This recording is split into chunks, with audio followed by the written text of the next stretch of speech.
Salut les terriens, c'est Hugo de la Team Hercule, j'espère que vous allez bien. Moi ça va super et on se retrouve pour une nouvelle vidéo.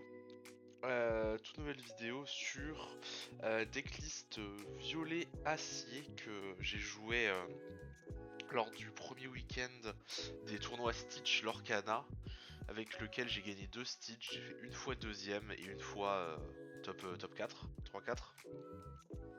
Vu qu'on n'avait pas joué la petite finale. Donc c'est un deck que j'aime beaucoup, qui est assez, on va dire relativement peu commun, même si on voit que depuis les quelques semaines, le violet acier il commence, le violet acier tempo, on va dire sans Jafar OTK, commence un petit peu à se méfier de plus en plus et on se rend compte que c'est un vrai deck. Donc la petite spicy touch de mon deck qui fait qu'il est un peu différent de la plupart des decklists, c'est la présence de Gustave le Géant. Gustave qui est une carte qui est un peu chelou, qu'on voit dans pas beaucoup d'endroits, globalement. Donc c'est une 6-6 pour 3, qui arrive en jeu Exerted, et qui, durant notre tour, si on bannit une carte adverse via un challenge, on a la possibilité de ready Gustave. Alors pourquoi c'est fort dans le deck? Déjà premièrement, euh, le violet c'est la couleur qui peut l'activer le plus facilement, étant donné qu'on a accès à la fois à Pinocchio pour coucher des battles adverses et à la fois à de la charge via Mime Renard et potentiellement à du boost d'attaque via le Merlin Crabe. Ça c'est les trois manières principales de l'activer, ce qui fait qu'il est plutôt fort dans le deck. Et aussi pourquoi euh, c'est euh, c'est fort dans la méta plus particulièrement, parce que globalement, surtout en Europe, en physique je veux dire, il y a énormément de joueurs qui jouent des decks aciers. Et Gustave, un deck acier, il peut pas lui faire grand chose. S'il arrive T3, ok il est couché, il peut le trade, mais avec quoi? J'ai toujours ça le problème. S'il prend un 2, s'il se fait même pas du 1 pour 1. Raging Fire, ça peut le tuer, mais bon, d'ici à ce qu'il ait 6 battles sur le board, euh, c'est pas un drop 3, quoi qu'il arrive, qui nous fera gagner, et surtout, il va avoir beaucoup de mal à avoir autant de battles sur le terrain. Et notre Gustave, il peut value trade dans à peu près toutes les créas du jeu. Mis à part, bon, il y a quelques petites exceptions, ça value pas dans Maléfique 9, mais bon, ça fait le trade. Pareil dans Maui, mais bon, Maui, bon, il fait, il fait au minimum du 1 pour 1 sur tout le jeu, pratiquement. Et aussi sur la Cendrillon 7. Mais bon, Gustave peut pas tuer Cendrillon, mais Cendrillon peut pas non plus OS Gustave et le Vialou dedans. Donc on est sur des stats extrêmement solides, ça va chercher Tink, ça va chercher Flaversham, ça va chercher Gaston, ça va chercher énormément de choses. Énormément de choses. Et à l'inverse, par contre, dans les match-up, rouge globalement c'est plutôt une très mauvaise carte. Rouge a la possibilité de l'OS en un coup assez facilement, sans qu'il fasse grand chose. Ça a la possibilité aussi dans violet rouge de l'OS en utilisant un crabe. Non, c'est globalement une carte qui est là principalement pour le match-up contre acier. Pour revenir un peu sur la decklist, je joue pas de... Ma top curve c'est drop 4, avec les merlins et les rabbits. Ce qui permet d'avoir une curve très basse et de toujours plus ou moins avoir une main de départ bonne, voire très bonne. Étant donné qu'on a très peu de late game et très peu non ancrables, j'ai uniquement un spellbook, 4 merlins, 2 let's the chambre et 3 Pinocchio. Un total de 8, de 10 non ancrables, ce qui est très très peu. Ah non, pardon, 13 avec les Zeus, pour moi. 13 non ancrables, ce qui est relativement peu. Surtout que par le non ancrable, on a 5 chansons qui se chantent assez facilement dans le deck. Donc on est plutôt pas mal. Je joue 4 Chernobog et 4 Hook en tour 1. Hook parce que bah Hook Mr. Smith c'est le meilleur curve T1 T2 qu'on puisse faire dans le jeu probablement. En tout cas pas loin. Et Chernobog Fowler, je trouve la carte incroyable. Je suis d'accord qu'elle peut se faire trade par du Pinocchio et une 1-3 mini par exemple. Mais l'avantage qu'on a dans ces setups, qu'ont pas les autres decks, c'est qu'on va pouvoir jouer Gustave sur le T3, potentiellement si on a le toss. On peut jouer Gustave sur le T3 et aller directement trade son T1 avec notre T2 et redresser notre Gustave. Et je trouve que globalement Tchernobog c'est une option qui peut à la fois faire du lore et à la fois faire de la draw, et pour un T1 je vois mal ce qu'on peut demander de plus à une carte. En T2 pareil, je joue le minimum, les meilleurs, 4 mimes. On n'a pas forcément tout le temps très envie de le faire mime Snake sur le T2, mais ça reste un T2 très solide, et couplé à la polyvalence de Snake, c'est une excellente carte, évidemment, comme tout le monde le sait. 4 Mr. Smee, meilleur T2 du jeu, et 3 Pinocchio, c'est un petit peu lourd dans le deck, on pourrait passer à 2, mais j'aime bien quand même en jouer 3 pour augmenter un peu la facilité de proc Gustave. Probablement que dans des decklists qui jouent pas Gustave, ça serait pas correct d'en jouer 3. Ensuite les T3, bon 4 mime renard assez classique, uniquement 2 maléfiques. Je suis de moins en moins fan de la carte. Dans beaucoup de match-up elle va draw 1 mais se faire value trade, donc ça apportera pas grand chose. Chanter des songs à 3 c'est cool, mais on a pas mal de drop 3 déjà dans le deck. On a 4 Benja, 3 Merlin, 4 mime renard, 4 Gustave à la limite, même si on n'est pas tout le temps très content de le faire chanter. Donc ouais, globalement, s'il y avait une carte qui devait sauter, je pense que ça serait celle-là, dans la liste. Bon, 3 crabes évidemment, très très solide. J'en joue 3 au lieu de 2 pour les mêmes raisons que le Pinocchio, ça aide à proc et Gustave. 4 Benja. On a une méta où bleu joue pratiquement essentiellement sur ses objets. Donc avoir 4 Benja c'est toujours cool. Et ça fait un l'horreur à 2 dans le deck. En plus, ce qui est pas du luxe étant donné on joue principalement du violet, et en violet on n'a pas de l'horreur à 2. Enfin pas de bon l'horreur à 2 en tout cas. Pour le deck, on a quand même la Goat qui lore plus ou moins à 2, même si c'est un petit peu différent. On a uniquement le Mr. Smee et le Benja l'horreur à 2, ce qui est globalement suffisant dans le deck je trouve en tout cas. En quête Gustave évidemment, Gustave incroyable, j'ai déjà expliqué juste avant. Ensuite les drop 4, 4 Goat, 4 Rabbit. Curve assez classique. Globalement Rabbit, bon, meilleure carte de pioche du jeu, et Goat, très bonne carte pour finir la game et pour chanter toutes nos chansons. Notamment bon, les 4 Friends assez classiques. 2 Let's Storm Rage On, bien que ce soit une très bonne carte. J'aime pas trop l'idée d'en jouer plus que 2 étant donné qu'elle est non ancrable et que Hardcast, on n'est pas très content de la Hardcast. 2 Raging Fire, c'est assez dur à proc de manière efficiente je trouve, parce que c'est une méta où on n'a pas trop envie d'extend horizontalement tous nos boards, vu qu'il y a pas mal d'AOE, il y a très peu de decks qui jouent pas d'AOE finalement. Mais bon, c'est ancrable, c'est une petite x2. Dans les timings où ça se met bien, ça peut faire gagner la game à elle toute seule. Tu vois, typiquement, monter. On a un petit board à 3 créas, 3-4 créas, on arrive à spammer de T1, T2, et on va chercher une Tink, on peut aller chercher un Robin, on peut aller chercher pas mal de bonnes cartes.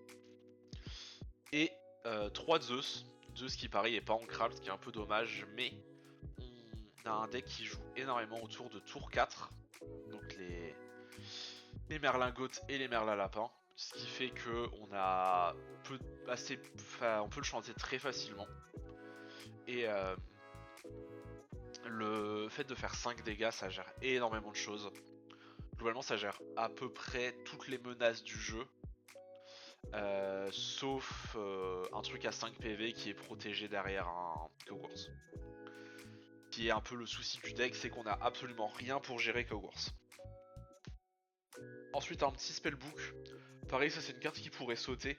J'aime encore bien la jouer dans le deck parce qu'on a une curve assez basse et on a souvent pas trop de mal à gratter du lore au début avec les Smee, les Benja, les Tchernobog, mais on peut avoir un peu de mal à finir la game. Et ce spellbook couplé à une Goat, ça fait qu'une fois qu'on a 14-15, si on a réussi à avoir pas mal d'encre, au final on peut faire les 6 points de lore restants à distance sans prendre trop de risques. Mais c'est vrai que dans une méta où on a beaucoup de Benja, même des Judy Hops dans les decks bleus, je comprendrais l'argument de pas le jouer. Et enfin, 4 Queen Castle, qui est pour moi le meilleur field du jeu, surtout couplé dans un deck où on joue Gustave. Parce que Gustave, même si on peut pas l'activer, on peut payer 4 plus 1 pour le mettre dans le Queen Castle. Et au final, bah, soit il met 7 dans le Queen Castle, soit il met 6 dans Gustave, il a pas trop d'autres solutions. Et sur un board très resserré, contre quelqu'un qui a pas trop d'attaque, typiquement un board de vert gris, tour 4-5. Au mieux il a quoi, enfin, soit s'il doit mettre genre Robin Tink, qui est plus ou moins le meilleur board en termes d'attaque qu'il puisse avoir dans le Queen Castle, c'est pas si mauvais en termes de tempo. Et ça arrive très souvent qu'il ait juste pas l'attaque pour aller gérer Queen Castle et qu'il soit obligé de s'empaler dans Gustave. Ce qui est plutôt cool. Donc voilà pour la liste. Je sais pas trop quoi dire dessus. Globalement, le deck il se joue de manière très. Enfin, je le joue en tout cas de manière très tempo. C'est de maximiser ma pioche tout en grattant du lore et en gérant les trop grosses menaces via des blasts. En fait, le principe du deck globalement, c'est un peu comme.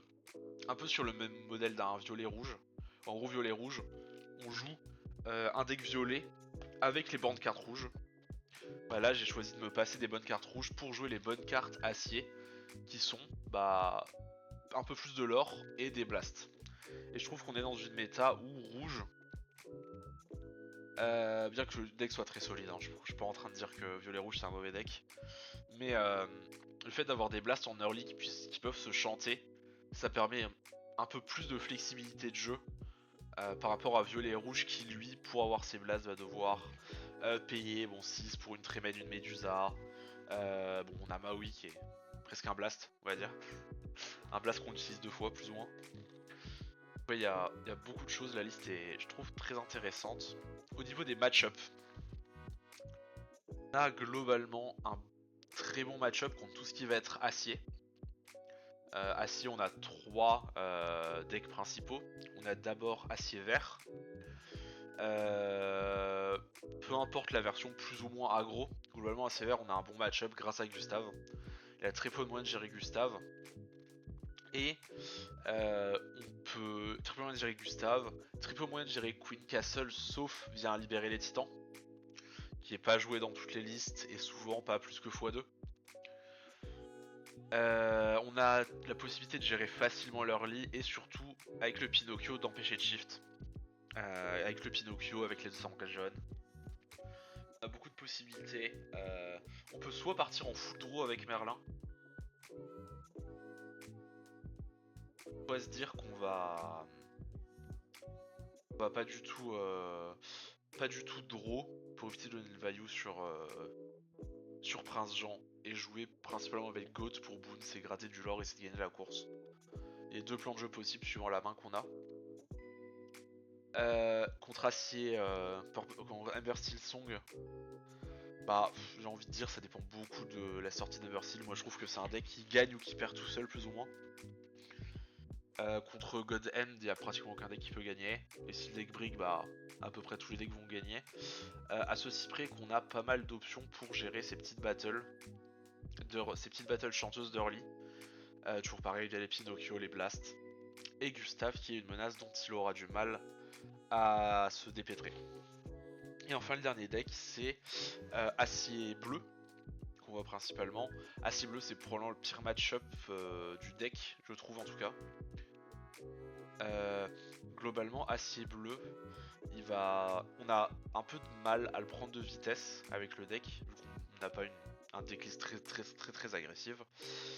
Et souvent il va réussir à faire double Cogwars assez tôt dans la game parce que bon le deck est un peu fait pour ça. Une fois qu'il y a double Cogwars, on peut plus proc Gustave. Pour proc Gustave en général il va falloir Pinoc plus Merlin Crab plus une battle déjà sur le terrain. Ce qui est assez compliqué. Et surtout on joue absolument toutes nos cartes ont 3 PV au moins. Et souvent Tink plus Gravure Squad c'est fin de game. On a quand même des armes, c'est pas no match, mais je pense que c'est probablement le pire match-up du deck. Ensuite, qu'est-ce qu'on a d'autre? Ah si, on a à la limite la même version que nous, mais en mode Jafar OTK. On est, je pense, un poil derrière. Dans le sens où globalement on va avoir pareil du mal à le prendre de vitesse. Et on peut un peu galérer à l'empêcher de lancer sa combo. Parce que mine de rien on joue pas tant de blast que ça. Mais ça reste pour moi plus ou moins du 50-50. Ensuite dans les gros decks, contre rouge jaune, on est plutôt bon, voire très bon, parce que on a énormément de moyens de sniper la Mother Gothel. C'est rare de pas pouvoir le faire. Et bien souvent, il aura du mal à atteindre 6 d'encre pour faire Mother plus réponse dans le même tour et aller chercher sa draw. Et ouais, globalement c'est plutôt un très bon match-up. Ensuite, contre rouge-violet, c'est aussi un match-up plutôt défavorable. Globalement, comme j'ai dit précédemment, on joue plus ou moins le même deck, mais la toolbox rouge a plus de value sur le long terme que la toolbox acier. Ce qui fait que le plan de jeu d'optimiser ses lapins marche pas trop contre le deck. Moi, le plan de jeu que je préconise plutôt, c'est de passer en mode agro-tard, d'optimiser les Mr. Smee, les Benja et les Goats, quitte à délaisser la pioche pour faire le plus de lore possible plus rapidement. Et contre les versions de violet rouge un peu aggro, contre les versions les plus agressives, ça va être compliqué de le faire. Mais contre les versions plus lentes, vous pouvez assez facilement gagner la course. Qu'est-ce qu'il y a d'autre comme gros deck? Ah oui, bah si, rouge-bleu. Contre rouge-bleu, on a un match-up qui est plutôt favorable parce qu'on a la capacité de gagner la course. Et les 4 Benja font que on peut relativement facilement l'empêcher d'optimiser son Flavor Sham et qui se retrouve avec peu de cartes en main. Et en fait au final, si on a plus de cartes en main que lui, on va assez souvent gagner. Parce que même si ses top decks sont meilleurs que les nôtres, on va jouer plusieurs cartes par tour. Et surtout setup des Queen Castle qui nous permettront de remonter assez facilement le board en cas de be-prepared. Et enfin le dernier gros deck de la méta, ou en tout cas le dernier package de deck, c'est plutôt les verts aggro. Donc ça va être soit vert jaune, soit vert violet, soit à la limite violet jaune. Je pense que on a un match-up légèrement négatif contre les versions ultra all-in aggro, parce qu'on n'a pas de Gravure Sword. Oui c'est vrai que j'en ai pas parlé, je joue pas de Gravure Sword parce que j'ai pas de tour 5. Et je joue pas de tour 5 parce que globalement les tours 5 il faut les shift. Enfin il y a la Beast, mais le Beast je trouve que c'est pas une bonne carte. Globalement je suis pas très fan de la carte. On a déjà suffisamment de pioches dans le deck. Et Robin, ça nécessiterait de jouer les 4 Robins à 1. Et je peux pas me passer de Captain Hook et je veux pas me passer de Chernobog. Donc j'ai pris la décision de pas jouer les Robins. Ce qui fait, d'ailleurs j'ai pas mentionné, mais une decklist ultra budget. Puisque la carte la plus... Il n'y a aucune super, aucune leg. Et la carte la plus chère c'est probablement Mime Renard, je dirais. Qui coûte peut-être 8 balles en FR. Donc on est vraiment sur un deck assez peu cher. Mais bref, je m'égare. Et pour finir, les versions aggro on est plutôt devant parce qu'on a... bah pareil, Gustave. En fait, il y a une tech avec Gustave qui est très très intéressante, c'est que si on a 2 Gustave sur le terrain, on peut taper avec un pour redresser l'autre, taper avec le deuxième pour redresser le premier, etc. et faire un full clean de board. Aussi deuxième case qui est très intéressante dans les courses, c'est si on a 2 Gustave sur le terrain, on peut lore avec les deux, trade avec une battle, les deux se détapent et ils peuvent repartir au lore. Parce qu'on est sur une mécanique de redressement qui est assis et pas rouge. Les rouges quand ils se redressent, à moins qu'il y ait une exception, mais je crois pas qu'il y ait d'exception, les rouges qui se redressent ne peuvent pas partir au lore, ils peuvent uniquement taper. Les aciers qui se redressent peuvent partir au lore. Donc on peut imaginer avoir nos 2 voire 3 Gustave dans un scénario parfait, coup on va lore avec, trade, relore avec, potentiellement retrade, relore avec. Et au final, bah ouais, bah c'est fort, hein. C'est très très fort. C'est très très fort. Et ouais, bah contre les decks aggro, globalement, s'ils sont ultra aggro, genre vraiment les options full grid qui auto-lose contre acier, enfin, contre les decks acier un peu plus conventionnels, on va souvent plutôt perdre. Mais contre les decks un peu plus aggro tempo, type vert violet avec Ursula qui veut essayer de chanter, etc. Globalement, on est très très devant. Les decks là peuvent pas faire grand chose contre nous. Voilà, bah c'est tout pour cette vidéo, j'espère que vous avez aimé. N'hésitez pas à lâcher un petit pouce bleu, un abonnement, un commentaire, ça fait toujours plaisir. Et je vous dis à très bientôt. Salut les terriens, prenez soin de vous.